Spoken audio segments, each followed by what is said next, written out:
It's messed up to expect your community to cover your poor planning. Let's talk about why, other financial pitfalls, and what you should do instead. Hey Cluckers, I'm Tori, full-time chicken and prior bank manager, here to teach you the skills school didn't. One of the main issues that new VTubers and content creators have is that they will spend so much money on VTubing assets or assets for their stream before they even know if they like streaming. They'll buy a fully customizable model, they'll pay for the rigging, they'll get background music, they'll get overlays, they'll get all the fancy art, and then they hit go live and they hate it. It's miserable for them and they quit within the first 3 months. The best thing to do instead is to just stream. Just make the content. Do it! Just do it! So just do it! Do you need a fancy model? No. Does it help? Maybe a little bit. The best thing to do is just stream. Just start making the content. There's tons of options out there nowadays that doesn't involve spending thousands of dollars on a customized model. Just start with something like a PNG or start with a customizable model. There's tons of them out there now and they're super cost effective. I'm not affiliated with any of these suggestions today, but they've worked well for other creators such as Sukia, Twintails, Prism, and the Send models. They're all super cost effective, they're all super customizable, and it's an easy way to get an entry point into VTubing without blowing an entire paycheck. The next pitfall creators fall into is taxes. Now, I'm from the United States of America,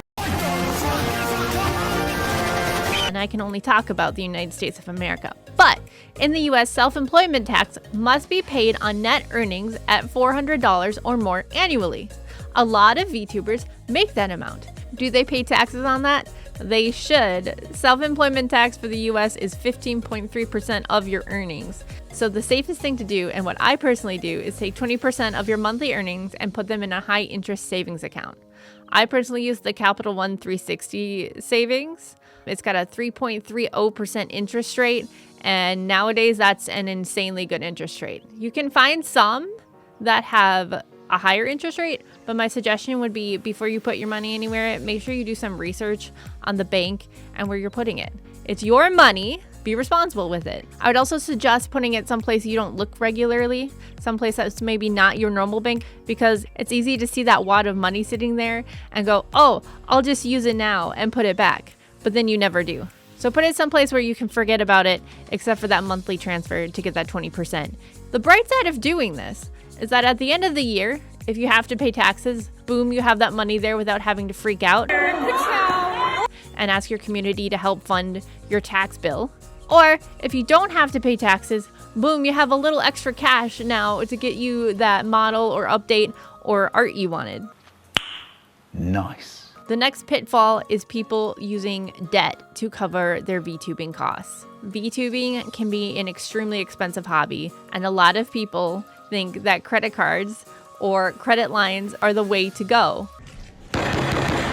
And honestly, for 90% of content creators, I would never recommend a credit card or a credit line because it's way too easy to get into trouble. You should absolutely, under no circumstance, use a credit card if you are a new VTuber and you plan on only using your VTuber funds to fund your VTuber. So if you have some wiggle room in your personal life and you want to use your IRL money to pay for VTubing, that's one thing. But me personally, all my VTubing is self-funded, and it's really important to me that I don't use my actual living money for VTubing. So if you're brand new to VTubing and want to use your VTubing income to fund VTubing, you don't want to start off in debt because you have no idea what your income is going to look like. You don't know if you're going to be able to hit that Twitch payout every month. You don't know if you're going to make enough every month to pay off that credit card. So start small, start slow. You do not need to have a massive debut. Do not go into debt. On the idea of a debut, never, ever, ever assume that a debut is going to pay itself off. They rarely do. Debuts costing thousands of dollars for a small VTuber is very rarely going to get paid off after that first stream. It's going to probably take months to pay that off, and that's okay. That's perfectly normal. But don't go into it thinking that your debut is going to cost so much hype that you're going to get so many subscriptions that it's going to cover the costs that it took to make that debut. If you do start using a credit card for VTubing, get a separate credit card that is only used for VTubing. That way, not only do you not have to worry about paying your personal costs with your VTubing money or paying your VTubing costs with your personal money, but that way you have a very clear list of things that you can write off on your taxes. That's right, you can write off VTubing on your taxes. And then that means you get more of that 20% back at the end of the year. If you are using a credit card, keep an eye on your balance. Credit cards are not free money. I will say that again. Credit cards are not free money. No matter what someone on the internet says, listen to this someone on the internet. They are not free money. Do not spend more than what you can pay off in a month. Carrying a balance on a credit card does not increase your credit score. This is true in real life, on your day-to-day life, in VTubing, on business cards, on personal cards. Carrying a balance does not increase your credit score. It never has, and it never will. Never carry over a balance if you can help it. All you're doing is throwing away money you didn't need to. I'm only burning my half.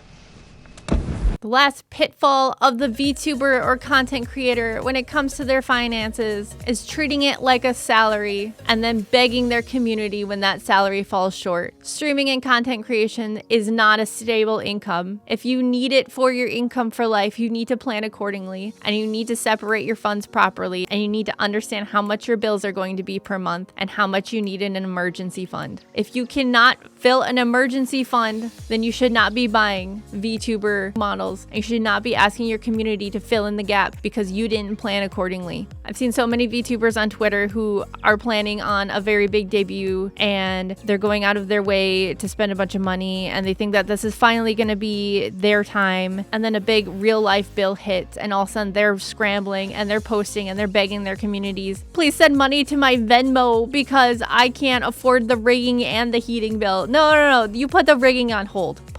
Be an adult, put the rigging on hold. You're the one that didn't plan for it. Okay, you don't need to be harassing your community about covering the bills. Help me! It's the nature of the beast. Streaming will never be a consistent income and you need to plan accordingly. You need to have an emergency fund in place for bills that you're not expecting. And like I said, if you can't afford to have an emergency fund, then you shouldn't be updating your VTubing things. My other suggestion for people who do not have consistent income but have to, for certain circumstances, use VTubing as their main source of income is, I'm not saying don't have a project, right? I'm not saying don't get a new model when you want one, but at the very least, at the absolute very least, you should be saving up for it. VTubing projects should not move forward, which means don't start them until they are funded at least 80%. That way you have enough wiggle room that, for example, if you're paying a rigger and you have 80% of it and they do a half and half, that 80% you can fund in maybe a month or two. If you're working with someone and you have a good reputation with them and you go, hey, I've paid you over 50% for this project. I had an emergency that I didn't account for and I will pay you back that 20%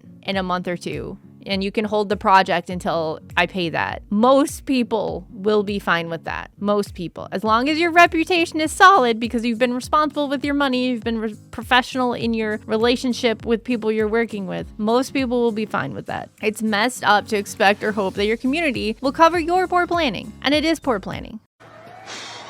Not having an emergency fund when you're using VTubing as your living income and not funding your projects suitably enough that you can take a little bit of a hit is poor planning, and it will always be poor planning. The worst part is that a lot of your community members will help out of the goodness of their heart, but it doesn't fix the problem that you're planning poorly. So a lot of these VTubers and streamers do it multiple times a year, over and over and over again, begging for their community to save them, and eventually they either wring their kindest community members out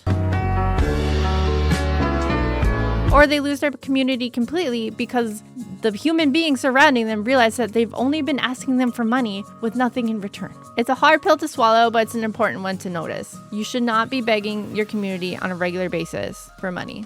Emergencies happen. I understand that. Sometimes things hit the fan, but your first gut instinct for your poor planning shouldn't be going to community. If there's any topics in this video you want me to make another video about, or if you just disagree with me, throw it in the comments below. We'll chat down there. If you like this video, please like and throw in a subscribe to let me know that you want me to keep making them.